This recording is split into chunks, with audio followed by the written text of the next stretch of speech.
Hi everyone, I just wanted to share with you a Halloween mini album that I actually made last year. I made 6 of these at the same time, and so by the time I was done with it I was actually so tired of the project that I didn't even want to look at it. So I did look at it a little bit, but I didn't tape it or take many pictures or anything. So now a whole year has gone by and I like it again, so here it is. This front page was, I actually made this myself. This is a piece of overhead transparency that I cut with my Nestabilities Note Card 1 die. And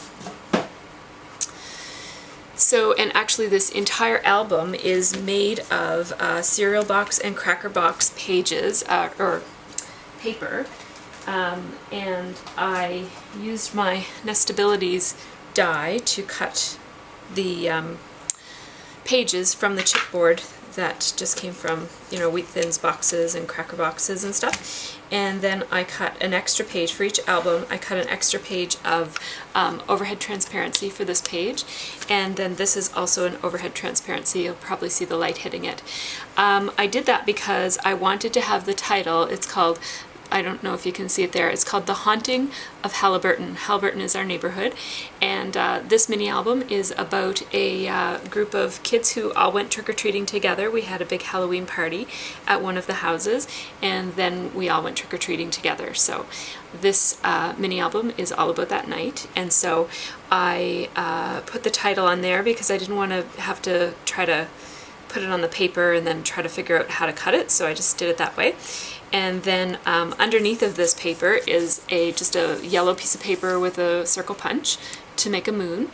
This is a little tiny cutout of a bat from a piece of pattern paper, and then this is a punch that I have that I got on really deep discount. It was only a couple of dollars, but I really like it at Halloween because it looks so old and rickety. And so with the trees, as I said, I made 6 of these at the same time, so I kind of mass produced it. I cut all the trees, cut out all the bats, and then I used temporary adhesive to put them all on a piece of paper, and then I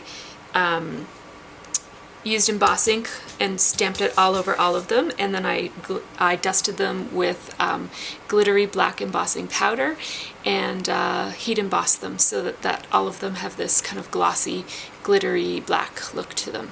So that's how I did that, and I just layered it, and then I cut out a piece of cardstock to be like a hill. And so that's how I made the first page. This is the second page. This is just basically simple matting. I used the Eerie collection from Basic Gray for paper, and the paper is so nice that I didn't really feel the need to do much to it. There's these little epoxy stickers all throughout. This one says Cool Costume, and I just bought a package of them and I split it between all 6 of the mini albums. And I did a lot of black embossing on this album, so this is just a little stamp that I have that I used the black sparkly embossing powder, and then these are just 3 dots of black stickles. And then this here is this black mat here. You can actually only see the lacy part sticking out. That is a Martha Stewart punch, and then I matted, and then this is it's embossed stamp. And then here I actually made a mistake when I was punching for this, so I had an extra hole punched, and so I just I tied a ribbon around. This is just my copy, this isn't on anyone else's because it was an accident, and I just put a little black safety pin in there just to make it look like I did it on purpose.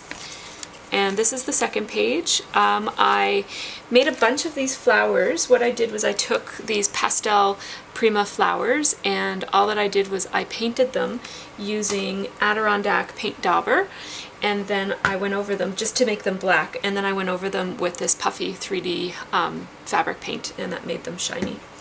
So this was cut, and these these letters were cut with my slice and then stickled, and then I did some journaling.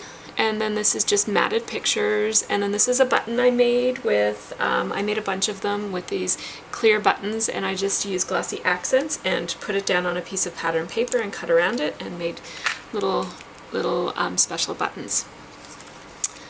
This is another one of those painted flowers and more inking. These are dollar store letters and a cutout of one of the kids in our group.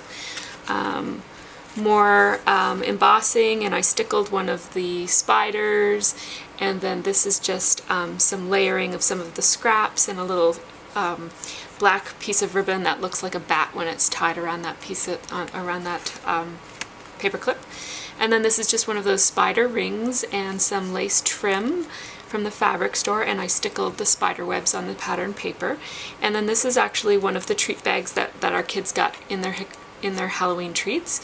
And I just cut it into pieces to mat, and then I embossed this black piece of paper for matting, and then these are from the Eerie collection of Basic Gray. And then I just embossed Happy Halloween, and this is just my name on the back of it because I gave them as gifts, and I trimmed it out with some ribbon. So thanks for watching.